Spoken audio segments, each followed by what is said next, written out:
Investigação concluída. Polícia prende 6 pessoas acusadas de participação no assassinato do casal Araceli e Walter e elucida o caso.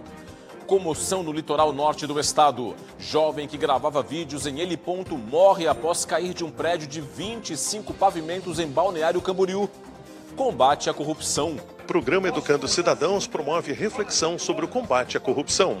A chuva no norte do estado. Temporal provoca alagamentos e estragos em Joinville. Série A do Brasileiro. Criciúma termina o campeonato sendo goleado pelo Red Bull Bragantino no interior paulista.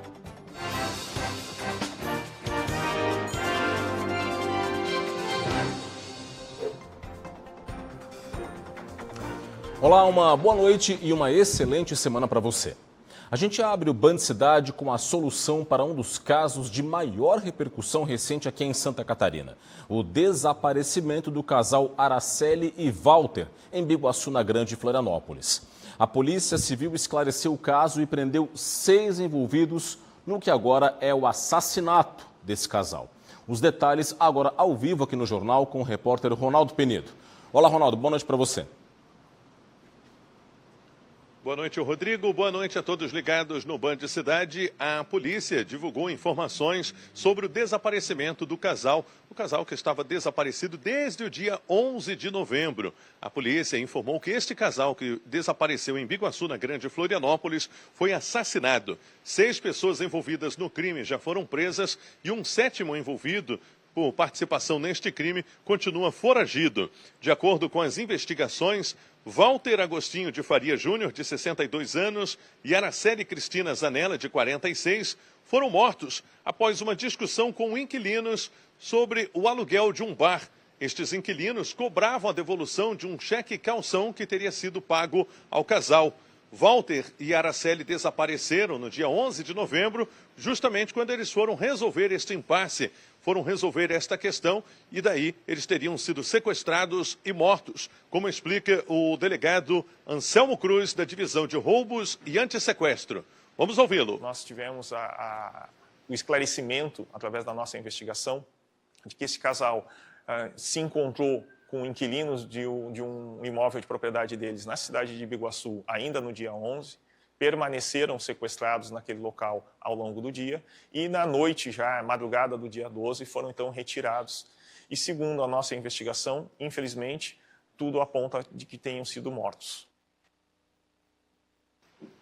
Está aí, portanto, a informação confirmada pelo delegado Anselmo Cruz, da Divisão de Roubos e Antissequestro.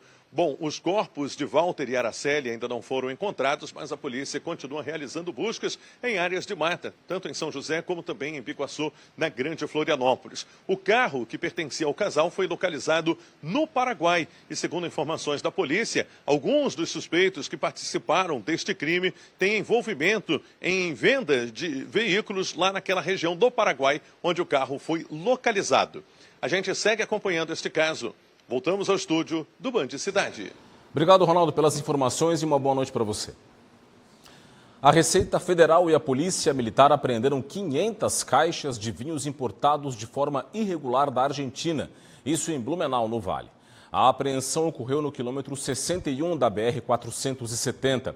A carga, que totaliza 3.000 garrafas, estava avaliada em R$400 mil e estava escondida atrás de uma carga falsa no interior de um caminhão.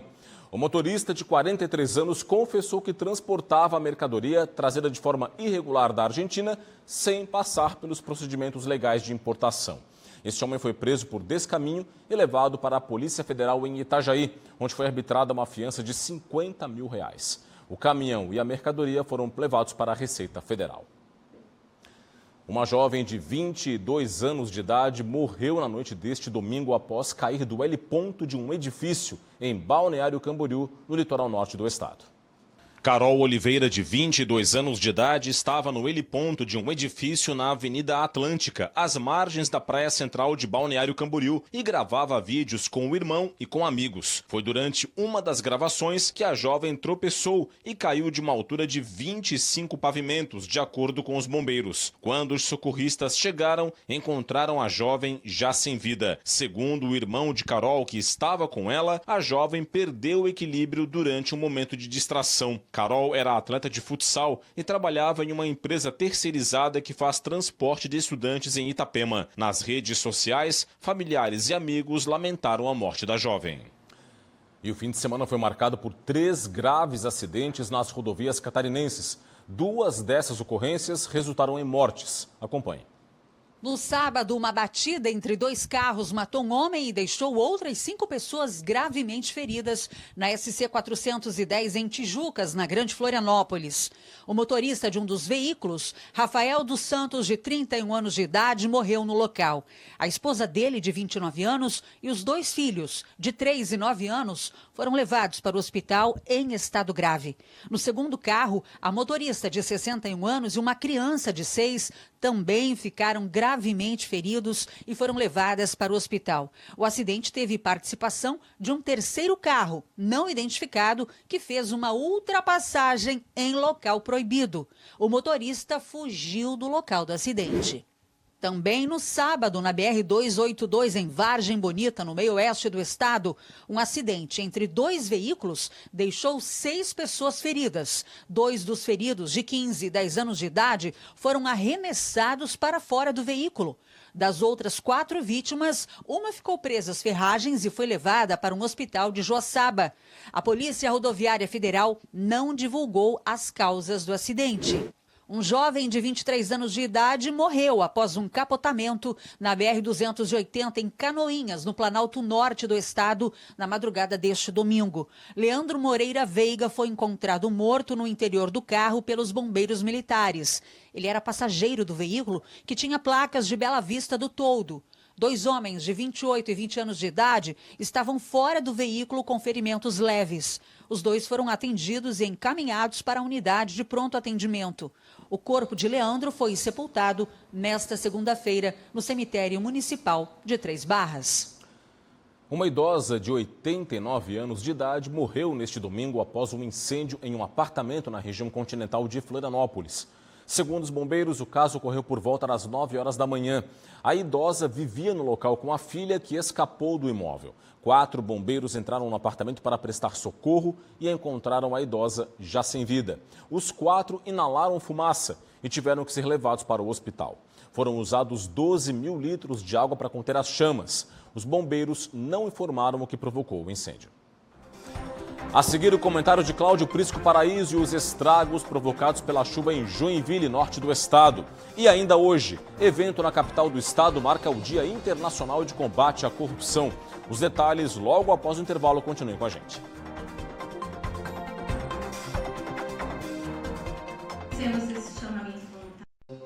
Estamos de volta com o Band Cidade para falar de política, e política é assunto para Cláudio Prisco Paraíso. Tudo bem, Prisco? Boa noite. Como vai, Rodrigo? Tranquilo? Tudo bem. Prisco, novidades sobre o Porto de Itajaí? Olha, não são boas, não são alviçareiras, são, na verdade, preocupantes.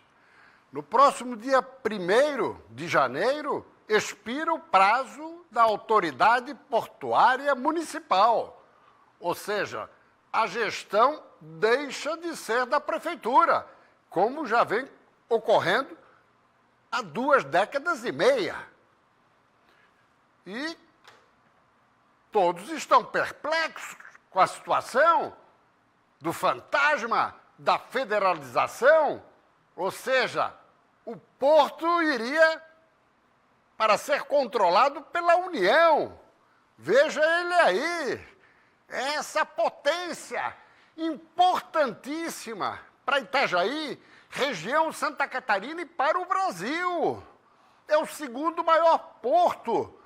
E se ele deixar de ser eficiente, pode provocar um prejuízo econômico-financeiro de grandes proporções para Santa Catarina. Aliás, é uma estrutura estratégica sob o aspecto econômico para a América do Sul. E veja, os impactos negativos, mais de burocracia, ficamos quase 1 ano e meio sem ele, paralisado. As decisões estratégicas vão para Brasília. E aí? Interesses da cidade de Santa Catarina poderiam ser negligenciados em prol de políticas alheias à realidade local. Veja só, aqui nós temos, nosso telão, aqui nós temos o fluxo de cargas, contêineres, e agora na alta-temporada, cruzeiros. Isso tudo gira a economia, é uma cadeia produtiva integrada e provoca reação em todas as frentes, empresarial, política, comunitária e dos trabalhadores. Próximo telão.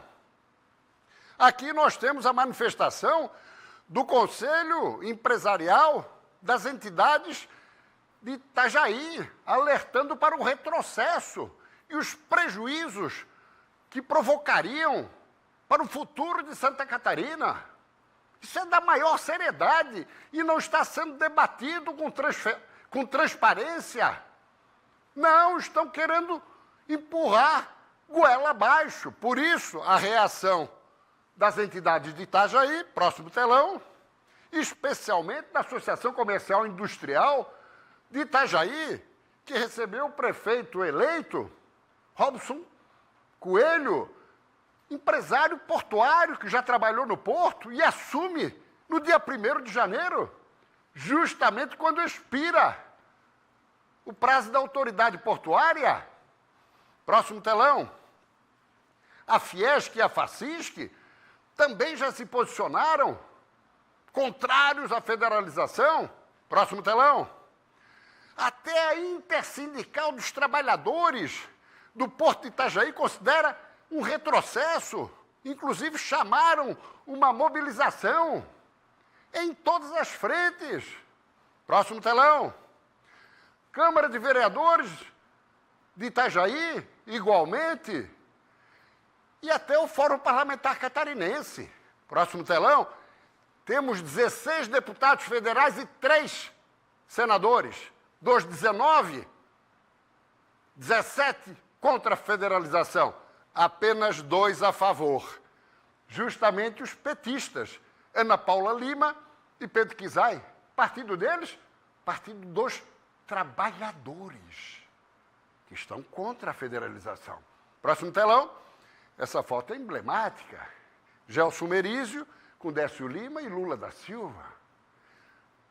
Merizio é conselheiro do grupo JBS, que comanda a Seara, que hoje toca o porto. Jabuti sobe em árvore? Assunto para amanhã, Rodrigo.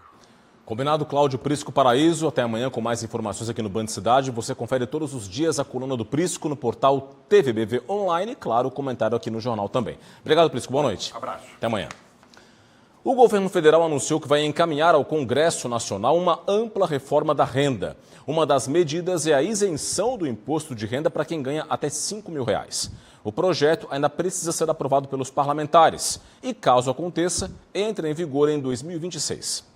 Se o projeto seguir como planejado, a estimativa é que 36 milhões de contribuintes do imposto de renda fiquem isentos. A tabela atual do imposto de renda isenta apenas quem recebe 2 salários mínimos por mês. Para trazer um cenário comparativo, hoje uma pessoa que ganha R$3 mil, ela pode reter até cerca de R$36, R$37 mensais por mês de imposto. Então ela vai reter da folha de pagamento dela. Uma pessoa de R$4 mil vai reter ali cerca de R$161 por mês, até 161. E uma pessoa de 5 mil até 345.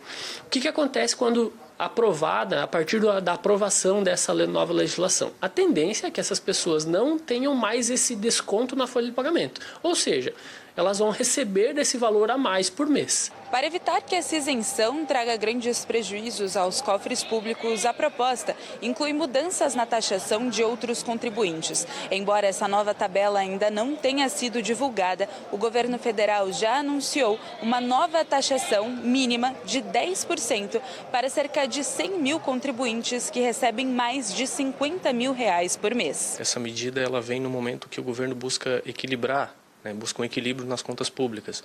Com a isenção, quem recebe menos de 5 mil reais mensais deve ter um aumento no salário líquido. Especialistas em investimento indicam que mudanças como esta demandam uma organização financeira. O ideal seja que ela comece por aí, por um fundo de caixa, por uma reserva de emergência, optando pela renda fixa. E aí, no longo prazo, é interessante que ela pense também na sua previdência, Vale ressaltar que, mesmo que seja aprovada de imediato, a medida não vai impactar na declaração do Imposto de Renda de 2025, que é referente aos valores do ano anterior. O assunto agora é a chuva em Santa Catarina. O fim de semana foi de temporal e estragos em Joinville. Por lá, caiu o equivalente a 200 milímetros de chuva, mais do que o esperado para todo o mês de dezembro. O fim de semana foi de transtornos na maior cidade do estado. No sábado pela manhã, a chuva intensa deixou muitas ruas alagadas. O motorista de um carro tentou atravessar e caiu em um buraco. Uma igreja ficou totalmente inundada e crianças ficaram ilhadas. O pronto-socorro de um hospital particular também sofreu com uma enchente. O rio Cachoeira, que corta o centro da cidade, transbordou e a água invadiu comércios. Até mesmo o vestibular da Universidade Federal de Santa Catarina precisou ter horário alterado para não afetar os candidatos. O terminal central foi tomado pela água e a circulação dos ônibus precisou ser interrompida. Foi horrível, sinceramente. Desde as 8h30, a hora que o ônibus parou a gente aqui, ficamos esperando, 1h30, a hora que o bombeiro veio buscar a gente. O acumulado de chuva da noite de sexta-feira até a manhã de sábado ultrapassou 120 milímetros, principalmente aqui no norte do estado. Só aqui em Joinville, a Defesa Civil registrou mais de 30 ocorrências por causa da chuva. Mais de 120 milímetros em 6 horas, na manhã desse sábado. As principais ocorrências foram relacionadas a alagamentos. Também a nossa equipe técnica está fazendo vistorias de retorno em pontos de áreas de risco de deslizamento e também quedas de muro, que foram as principais ocorrências registradas em Joinville. Araquari foi a primeira cidade a decretar situação de emergência após cerca de 30 pessoas serem impactadas pelas chuvas. Em Bom Retiro, na Serra Catarinense, 6 moradores precisaram ser resgatados pelos bombeiros. Até o momento, não há registro de feridos graves ou vítimas fatais em decorrência das chuvas em Santa Catarina.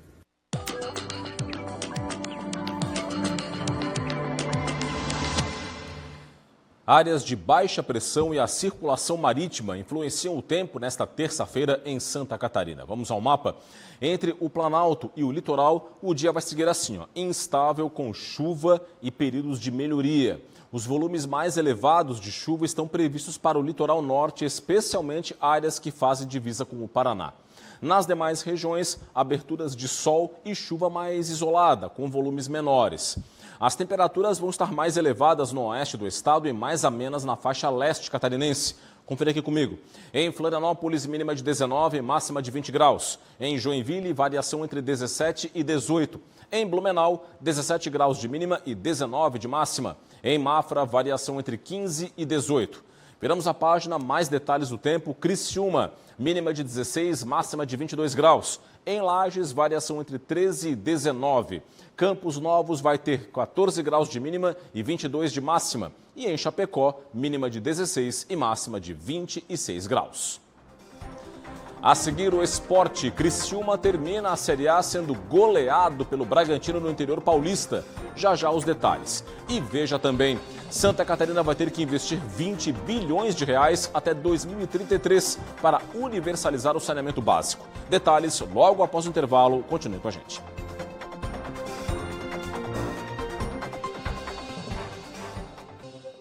Estamos de volta. Um estudo do Instituto Trata Brasil apontou: Santa Catarina vai ter que investir 20 bilhões de reais até 2033. Isso para universalizar o saneamento básico em todo o estado. O estudo foi apresentado durante evento na Federação das Indústrias do Estado. De acordo com o Instituto Trata Brasil, seriam necessários investimentos de R$ 233 por habitante para universalizar o tratamento de água e esgoto até 2023. Segundo o estudo, entre 2018 e 2022, a evolução na coleta de esgoto foi de apenas 1,1% ao ano. O dado mais recente, de 2022, aponta 29,1% de cobertura de tratamento de esgoto em Santa Catarina e 89,6% de cobertura de água tratada. Segundo representantes do Instituto, os investimentos em saneamento produziram benefícios sociais e econômicos adicionais de 14 bilhões e 800 mil reais até 2040, entre saúde, turismo, valorização imobiliária e ganho de renda.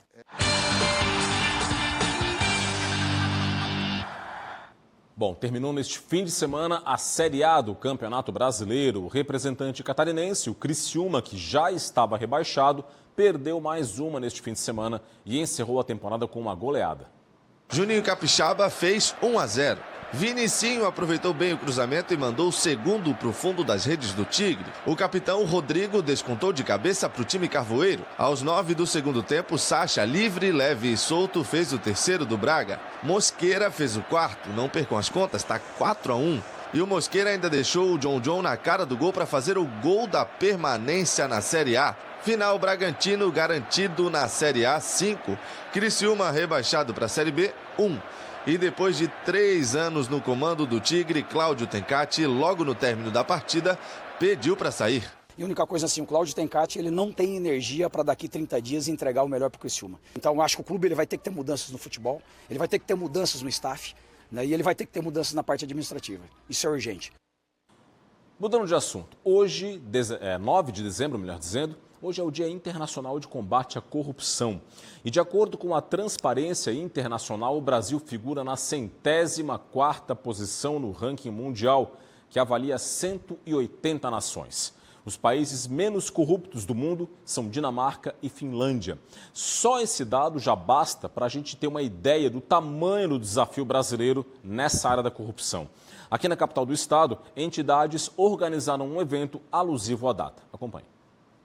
Em sala de aula, ensinamentos sobre ética e cidadania. Há cerca de 6 meses, a direção de um colégio de Tubarão, no sul do estado, implantou o programa Educando Cidadãos na grade curricular. O trabalho já rendeu frutos. Os alunos se envolveram muito, mas quando eles foram provocados, desafiados para trabalhar com as crianças dos anos iniciais, isso foi muito importante, porque eles se sentiram protagonistas dessa temática e começaram a refletir sobre as suas ações.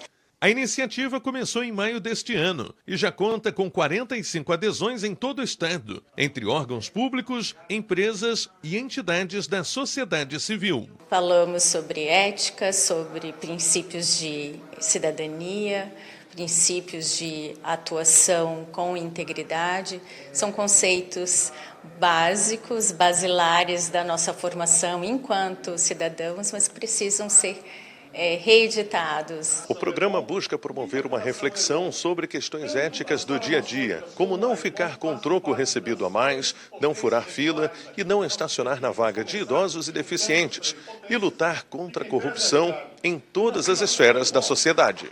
Nesta segunda-feira, um encontro em Florianópolis discutiu iniciativas em alusão ao Dia Internacional de Combate à Corrupção. As ações são pedagógicas e propõem a construção de um mundo pautado na ética e no respeito ao próximo. Com controle social, com prestação de contas cobrada, nós conseguimos quebrar o vínculo da corrupção. E quando você tem uma sociedade ativa que faz esse controle social, você rompe essa equação e, portanto, diminui consideravelmente os índices de corrupção.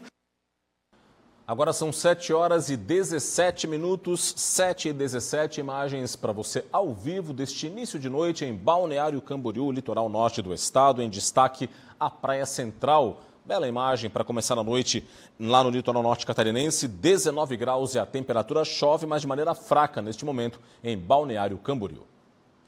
E é isso, ficamos por aqui com o Band Cidade. Reveja o nosso conteúdo no portal TVBV Online. O QR Code já está na sua tela. Escaneie com o seu celular.